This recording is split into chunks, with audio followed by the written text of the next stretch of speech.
grandir. Fadel Gueye nous a vu grandir. Il a contribué à notre formation politique. gis nga ku fàtte démb rek. nga baal ma émission la ñu nekk. Olof Njaay nee na baadoola nga. ku fàtte démb baadoola nga. kon tey ñu ngi sant bu baax population de Dakar Plateau. comme tey nu may ndamoo Sangalkam. man Sangalkam la ma yàlla baaxee tey. ma am fa sama titre foncier. sama njaboot nekk fa. lu ma am tey jii bu nekkee fukk. yaakaar naa ni juróom-ñaar yi Sangalkam laa koy yóbbu. mais Dakar Plateau duma ko mës a fàtte ginnaaw. moo tax tey quand on a parlé du maire Dakar Plateau d'alors Fadel Gueye gis nga xol tooy na. donc ñu koy ñaanal yàlla. yàlla jéggal ko ay baakaaram. amiin yaa rabbi. suuf yoof biñ ko war a denc déwén yàlla bu subaa yàlla na suuf oyof si kawam. amiin yaa rabbi. yàlla uufal ko njabootam si ginnaawam. amiin yaa rabbi. c'est ça la vie aussi di ko jaale ñaareelu soxnaam. waaw Mado c'est ça la vie. waaw bi ñuy mujjee gisee la ma koy présenté. c'est ça la vie. di ko jaale itam aawam ñoom ñëpp wax dëgg yàlla di ñu baax ci seede yi ñu dégg ci ñoom. frère am bi nga wax aussi. Abdou Khader Gueye. di ko jaale. mais di jaale madame le ministre Mame Koumba Diop. parce que Mame Koumba Diop doomu Dakar Plateau la. Mame Koumba Diop nit ku baax la. man duma taxaw télé di wax loo xam ne amul. musuma ko dégg si lu ñaaw. musuma ko gis mu def lu ñaaw. kon tey yàlla mu nekk ministre en charge de la culture.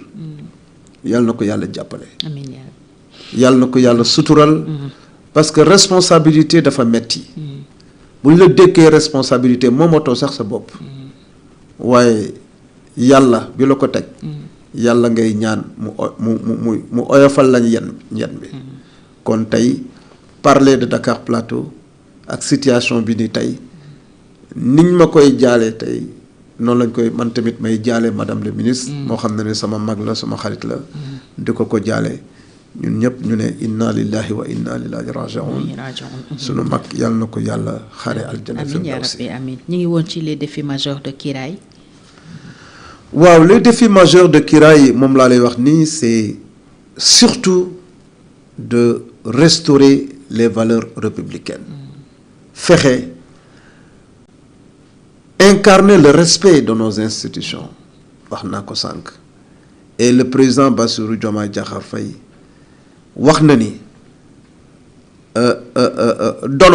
ndono bi nga xam ne teg nañ ko ci loxom du ci loxom lay yàqoo. te yaakaar naa ni yoon bu mu jël nii bu ko teggiwul ndam incha allah dina ko am. le président Bassirou Diomaye Diakhar Faye boo ma waxee les chantiers mooy travailler pour la concordance nationale. Travailler pour la stabilité de ce pays. Parce que tey li ñu bëgg mooy placer le Sénégal sur les rampes du développement.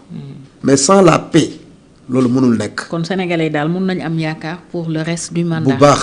bu baax parce que 2 ans yi di ñëw man am naa yaakaar ni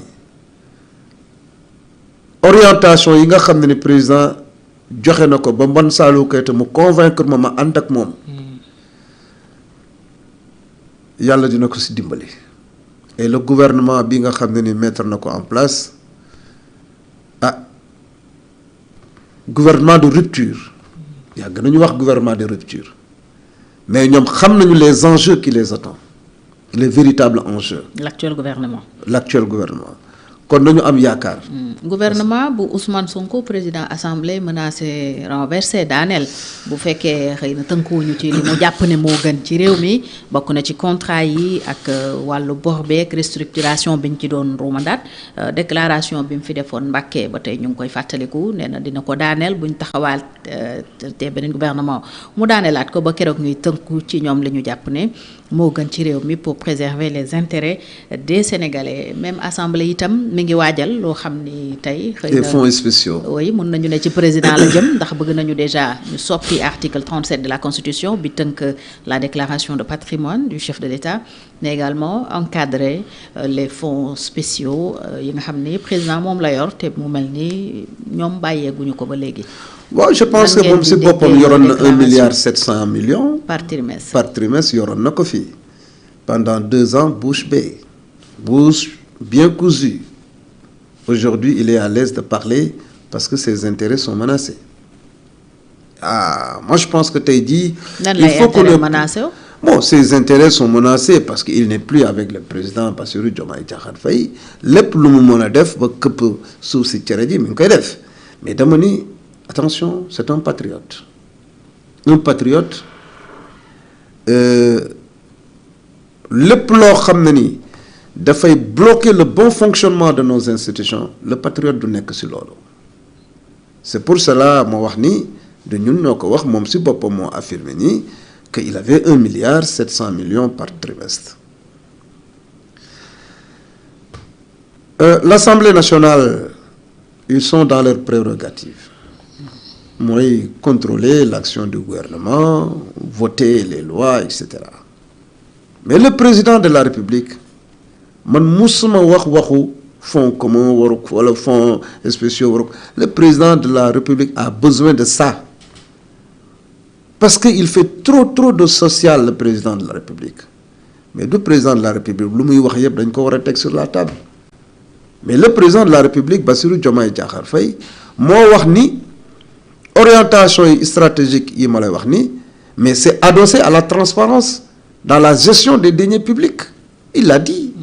parce que nag jàpp nañ ne bokkul ci transparence président bëgg suy jeexal mandaam du def déclaration de patrimoine et on suppose que modification article 37 bi ci sens boobu la jëm. Man je pense que je ne suis pas juriste de formation on est économiste mais les juristes ñoom seen bopp nañ leen bàyyi yàgg nañ wax ci question boobu mais on a en tout cas si on fouille l'histoire politique du Sénégal aucun chef d'État n'a fait déclaration de patrimoine à la sortie. Bon même à la. mais ñoom jubal jubanti lañu woote. moo nekk waaw mais jubal jubanti dafa am fu mu yem.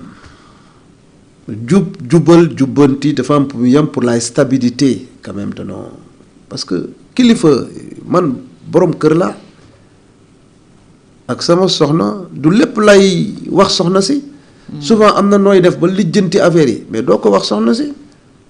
mais am na loo xam ne tamit njaboot bi duñ ko xam aussi mais fexe leen ba kër gi am jàmm mais ku mën a gérer ku mënul gérer par exemple loolu mais bul xalaat di nga mën a gérer état parce que état dafa nekk loo xam ne nii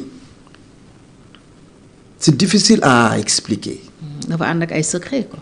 mais c'est normal c'est pour cela je dis le président de la République est la personne l'autorité la mieux informée. mais ñoom sur cette question aussi bi ñu nekkee opposition li ñu daan wax mooy fonds politique déjà waru fee am ndax Sénégal fi mu toll ak jafe-jafe réew mi loolu lañ doon wax. waaw même moo ko doon wax mais bu mu après ñu ne waaw moom waxoon na sax dafa xaraam. loolu moom ñëpp ñu ngi koy dégg.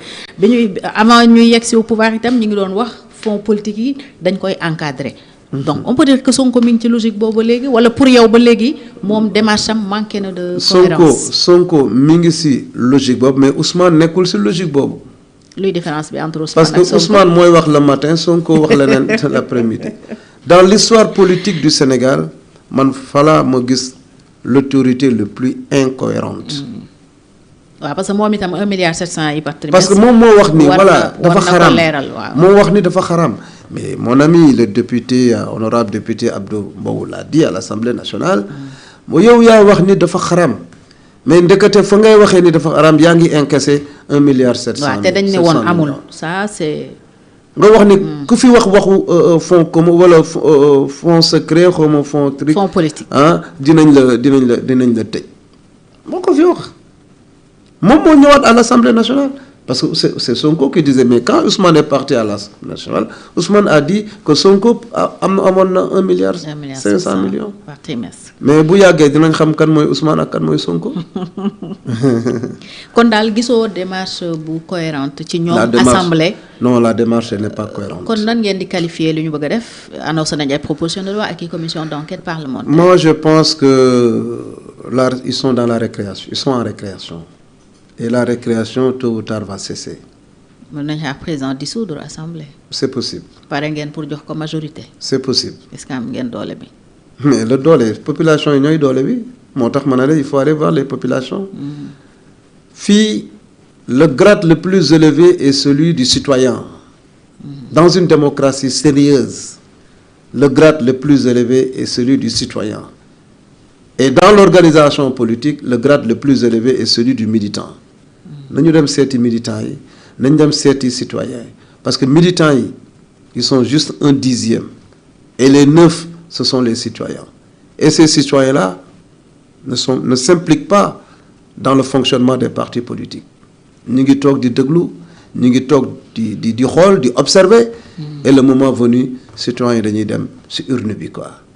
En tout cas quand tu es acteur politique dans ta localité tu incarnes l'autorité du chef de l'État. Président bu bindee décret ne yow décret fal naa la tu n'es plus toi fi nga dëkk jàppal ni image du chef de l'État bi la defal décret bi nga war a incarner ni ngay waxee ak nit ñi ni ngay jëfee loolu yépp na nga ko xoolaat.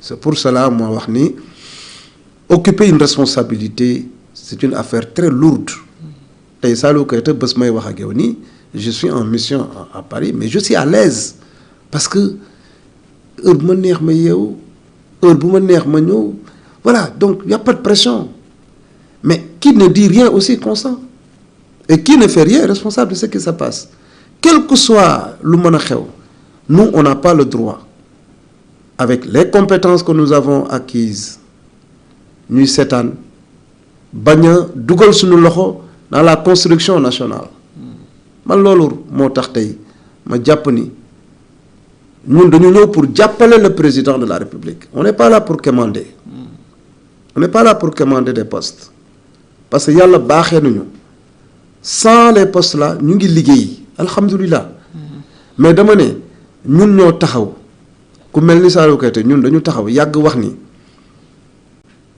yàgg def la promotion de l'alternance générationnelle tey président Bassirou Diomaye Diakhar Faye ñun suñu devoir mooy ñu nekk à ses côtés ñu jàppale ko pour que confiance yi sénégalais yi am ci moom mu mérité ko te pour mu mérité ko il lui faut un